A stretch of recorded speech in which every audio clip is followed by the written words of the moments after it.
చెప్పిండ్రు మళ్ళా అది అయిపోయిన తర్వాత 31,000 కోట్లు అని చెప్పిర్రు మళ్ళా బడ్జెట్లో పెట్టింది 26,000 కోట్లు మళ్ళా యాక్చువల్ రుణమాఫీ చేసింది 17,000 కోట్లు ఆ 17,000 కోట్లు చేసిర్రా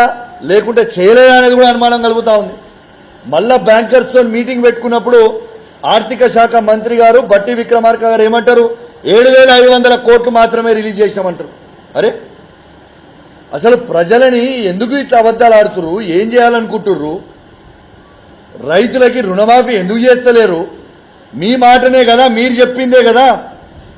ఏకకాలంలో రుణమాఫీ చేస్తామని చెప్పింది మీరే కదా మరి ఇయాల దాకా మీరు రుణమాఫీ ఎందుకు చేయలేదు దీని మీద పట్టించుకోమంటే రుణమాఫీ కాలేదురా బాబు అని రైతులు మొత్తం తిరుగుతూ ఉంటే అందరూ వాళ్ళ పేపర్లు జిరాక్సులు తీసుకుపోయి ఏయోలను కలిసి ఇబ్బంది పడతా ఉంటే వీళ్ళు చేసే పని ఏంటిదే వీళ్ళకి రుణమాఫీ చేసే మీద శ్రద్ధ లేదు సిపి గారు ఫోన్ ట్యాపింగ్ చేయాలి ఎమ్మెల్యేల ఫోన్ ట్యాపింగ్ చేయాలి ఎమ్మెల్సీల ఫోన్ ట్యాపింగ్ చేయాలి ఎంపీల ఫోన్ ట్యాపింగ్లు చేయాలి సిఐల ఫోన్ ట్యాపింగ్ చేయాలి ఏసీపీల ఫోన్ ట్యాపింగ్ చేయాలి ఎంఆర్ఓల ఫోన్ ట్యాపింగ్ చేయాలి గిదా మీరు చేసే పని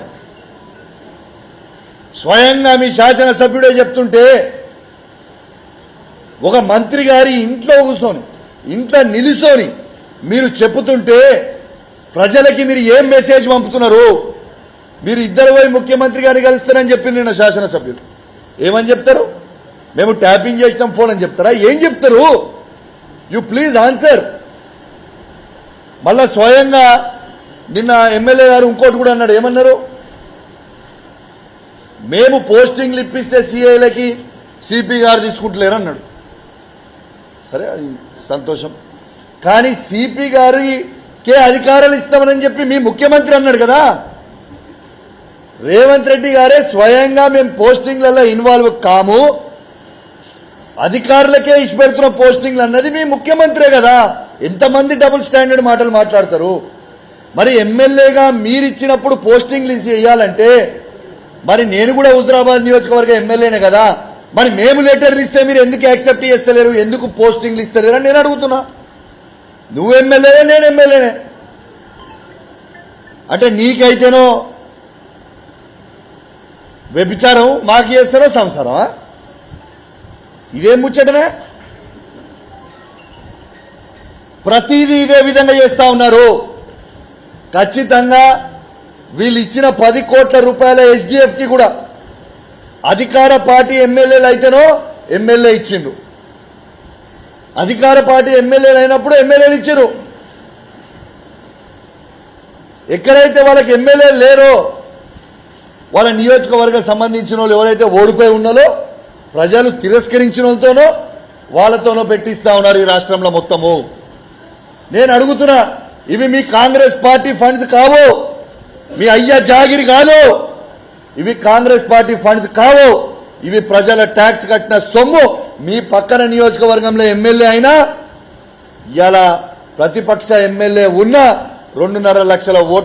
ఓట్లు వేసిన జనంతుకి గెలిపించుకున్న ఎమ్మెల్యేల మేమందరం మాకెందుకు ఇయ్యరు అని నేను అడుగుతా ఉన్నాను ఖచ్చితంగా దాని మీద కూడా కోర్టుకు పోతా 100% కోర్టుకు పోతా మొన్న అధికారులకు కూడా నేను హెచ్చరిస్తా ఉన్నాను దయచేసి తస్మాత్ జాగ్రత్త మొన్న కోర్టుకి పోయినాం బాజాబ్తు కోర్టుల ఆర్డర్ క్లియర్ గా ఇచ్చిర్రు శాసనసభ్యుడు లేకుంటే స్థానికంగా ఉన్న మున్సిపల్ చైర్మన్ కౌన్సిలర్లో సర్పంచ్లో ఎంపీపీలో జెడ్పీటీసీలతో కలిసి చెక్కులు ఇవ్వండి అని చెప్పిండు చెక్కులు ఇవ్వమని చెప్పిర్రు తెలంగాణ మొత్తము ఓడిపోయినోడు వస్తాడు చెక్కులు వాస్తాడు మీరు పబ్లిక్ ఆల్రెడీ మీరు తిరస్కరించారు కదా ఇంకా సిగ్గు అనిపిస్తలేదా మీరు ఓడిపోయి ఉండి కూడా మీకు సిగ్గు లేకుండా ఇంకా కూడా కొంచెమైనా చీమిరి రెత్తరి రక్తం ఉండాలి కదా ఓడిపోయినోడు ఎట్లిస్తాడు మొత్తము తెలంగాణ రాష్ట్రంలో ఈ పరిపాలన దరిద్రంగా జరుగుతూ ఉంది వెంటనే నేను ఖచ్చితంగా బండి సంజయ్ గారికి కూడా విజ్ఞప్తి చేస్తా ఉన్నాను ఇవాళ మీరు కేంద్ర ఎంఓఎస్ హోమ్ మినిస్టర్గా మీరు ఉన్నారు మీరు ఎంపీగా ఉన్న పార్లమెంట్ నియోజకవర్గంలోనే ఇంత పెద్ద అలిగేషన్ వచ్చింది ఖచ్చితంగా మీరు కూడా సిబిఐ ఎంక్వైరీ దీని మీద వేయాలి అని నేను డిమాండ్ చేస్తా ఉన్నాను. మీ పార్లమెంట్లో మీ